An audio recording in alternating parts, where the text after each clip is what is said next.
नमस्कार दोस्तों, great Hindi stories में आप सभी का स्वागत है। दोस्तों, आपने अपने जीवन में कई बार ऐसी सिचुएशन का सामना किया होगा कि आपको लगता है कि इस बार तो हम कामयाब नहीं होंगे, हमें असफलता मिलेगी क्योंकि हमारे पास पर्याप्त मात्रा में उस काम को पूरा करने के लिए संसाधन नहीं होते। लेकिन अगर पूरी ईमानदारी के साथ पूरे संसाधनों को यूज करते हुए अगर उस काम को किया जाए तो कम संसाधनों के होते हुए भी हम उसमें सफलता हासिल कर सकते हैं।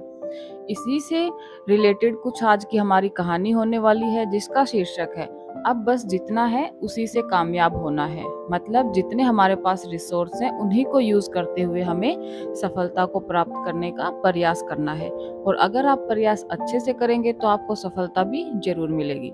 तो चलिए फिर आज की कहानी को शुरू करते हैं। पुराने समय की कहानी है। एक राजा था। एक दिन गुप्तचरों ने सूचना दी कि पड़ोसी राज्य हम पर हमला करने वाले हैं। गुप्तचरों ने बताया कि खबर एकदम पक्की है, सिर्फ 3 दिनों के भीतर पड़ोसी राज्य अपनी विशाल सेना के साथ हम पर हमला कर देगा और उनकी सेना इतनी बड़ी है कि उनका सामना करना बहुत मुश्किल है। राजा बेहद चिंतित हो गए, परेशान हो गए। राजा ने तुरंत सभा बुलाई और सभी लोगों से सलाह मांगी कि अब हम लोगों का मरना तय है। अगर किसी व्यक्ति के पास कोई सुझाव है तो बता सकता है, कोई स्ट्रेटजी है तो बता सकता है। राजा के चतुर मंत्री ने कहा, अब जब जान पर बात आ ही गई है तो इसका एकमात्र उपाय है कि हमें आज ही, अभी ही, इसी वक्त ही पड़ोसी राज्य पर हमला कर देना चाहिए। राजा बोला, मंत्री जी, हमारी सेना बहुत छोटी है, हम उनका मुकाबला कैसे कर पाएंगे? मंत्री बोला, पड़ोसी राज्य अभी युद्ध के लिए तैयार नहीं है।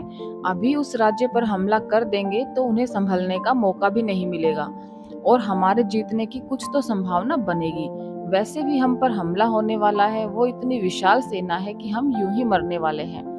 तो वैसे भी हमें 3 दिन बाद मरने वाले हैं, तो क्यों ना कुछ ना करने से हम ये कर सकते हैं।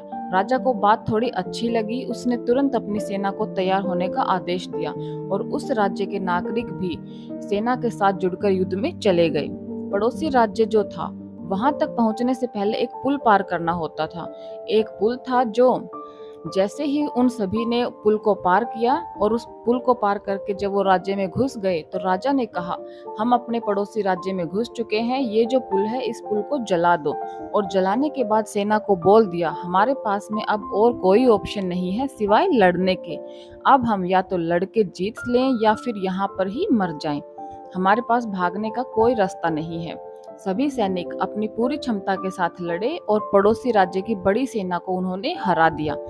इस एटीट्यूड के साथ ही हमारे पास में कोई और ऑप्शन ही नहीं है। इस कहानी का मैसेज है, जब आपके पास में प्लान बी नहीं होता, आपके पास में सिर्फ प्लान ए होता है, तब उसके पूरे होने की संभावना बहुत अधिक होती है। जब आपके पास में रास्ता सिर्फ एक होता है कि ये अगर नहीं किया तो मर जाएंगे, बर्बाद हो जाएंगे, तो संभावना बढ़ जाती है उसमें कामयाब होने की। हर कामयाब इंसान का एक वक्त आता है जब उसको लगता है कि अब अगर मैंने कुछ नहीं किया तो बर्बाद हो जाऊंगा, और वो कर लेता है।